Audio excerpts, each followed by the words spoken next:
Hey guys, welcome back to the channel. I wanted to post this video. I went and saw the last voyage of the Demeter today, and I was really interested in seeing this. Of course, I'm a big Universal and Hammer horror film fan, and I've always liked Dracula, one of my favorites. And the two Nosferatu adaptations, the F.W. Murnau and Werner Herzog films are just fantastic. So I had a real interest in seeing this, particularly because I was intrigued to see how they were going to take what is essentially a chapter of the novel, and in most cases, like with Dracula 1931 or Dracula 1979,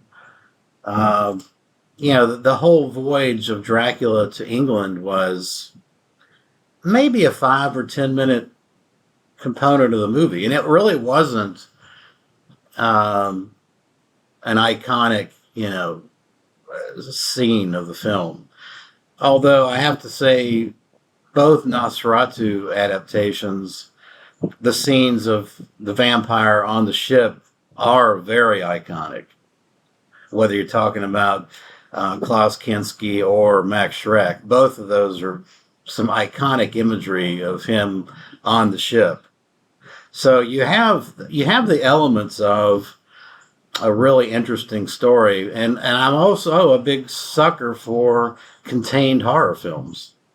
And a really good contained horror film, whether it's Night of the Living Dead, whether it's Stuck in That House, or Alien, or It, Terror from Beyond Space, another situation where kind of one of the original films where you've got, the astronauts are stuck in a spaceship with a monster trying to get them. So this is your contained horror situation where you've got the crew stuck on a boat out in the middle of the Atlantic, and they've got a vampire chasing them. Although they don't know, of course, they don't know. I think what's important with this film is we have the history of knowing what vampires are and the antidotes. And, they're trying to the crew in this case is trying to figure out, what they're dealing with.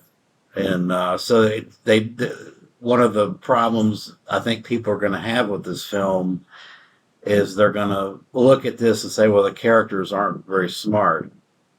But I mean, you kind of have to say these characters are kind of an open book as regards to vampirism. I mean, they're just learning about this. But, how are you going to take a 5 or 10 minute segment or one chapter of a book and make a movie out of it? So that was one thing that intrigued me. And then the other, I guess, was how are you going to end it? Because it's well known, right, that Dracula kills the entire crew, and then he survives and makes it to England. And so, I mean, are you going to throw the book out literally and come up with a different ending, or what are you going to do with that? So those were the things that kind of propelled me to go see this film. And I guess I would say that I liked it. I thought it was very well acted, very well constructed. I'm shocked at how well it was constructed for such basically a paper-thin plot. The film was moved right along. There wasn't really any dull moments. A lot of it has to do with the acting. I think everybody in this did an excellent job with the acting, particularly the captain, who is well-known actor Liam Cunningham. Excellent, excellent. And I got to give kudos to the director, Andre Overdahl. He did a great job, and I like some of his other stuff. I like Troll Hunter's probably one of my few found footage films that I really like. I like Troll Hunter, Autopsy of Jane Doe. I liked this. Now, I'm not going to say I thought it was perfect, and there are some issues with it for me, there are issues. But overall, I think it's a solid horror film and well worth a watch. I'm not. That's basically all I'm going to say about this. I don't want to give any spoilers away. Uh, so if you're interested in not being spoiler free, if you're interested in being spoiler free, I guess stop here. But now I'll go into kind of why I didn't like some of the aspects of the film, which unfortunately is probably going to give some spoilers away. So I would still, before I get into that, I would encourage you to go see it and support the film. It's a Universal funded film, so it's clear that Universal's still trying to ramp up, not up ramp up their Marvel universe, or Universal horror universe. Uh, and I hope they keep on with it because I'm a huge Universal horror guy. Probably my biggest disappointment with the film, and this is probably not even a spoiler, really. It's just the look of Dracula. Honestly, I mean, if you've seen the trailer, you know what we're talking about. It's really more of a Jeepers Creepers, Jeepers Creepers on a boat, or a gargoyle on a boat than it is Dracula on a boat. It has no human aspects to it. It does speak, so clearly it has some human aspects, but I mean, it has no look of a human at all. And that's one of the things that I think is a downfall with many modern adaptations of the classic Universal monsters, whether it's Frankenstein, werewolf, Dracula. They try to take it into territory where it's not human looking anymore. And I think every time they do that, they fail. Mummy, pick one. There's something about it to me, and maybe I'm just an old fogey and a classicist, but I'll take Christopher Lee with Set of Fangs, Bela Lugosi versus this Dracula any day, or the Gary Oldman Dracula when he basically turns into what very much looks like this demonic being in one of the scenes in the uh, Francis Ford Coppola films. I'll take Lon Chaney or Oliver Reed any day over uh, the CGI fest werewolf that we got uh, later down the road, where they tried to reboot it, or American Werewolf in London. Give me a human element to my monsters, because only for me, the only way you can have any empathy for the monster is to have some human element to it.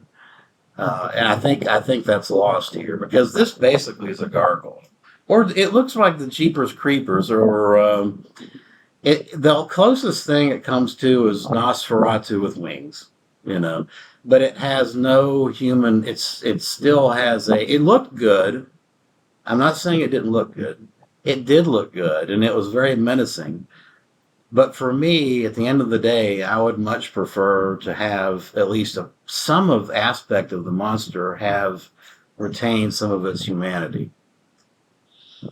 Uh, so that's probably just a nitpick. The other thing about this is, and this is just definitely a spoiler. So if you don't want to hear it,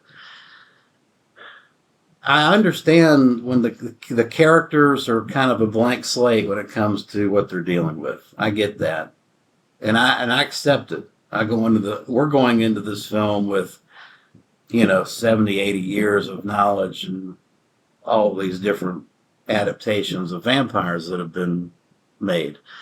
These people are set in the 1890s, and so they're getting their first taste of what the hell is this on our boat.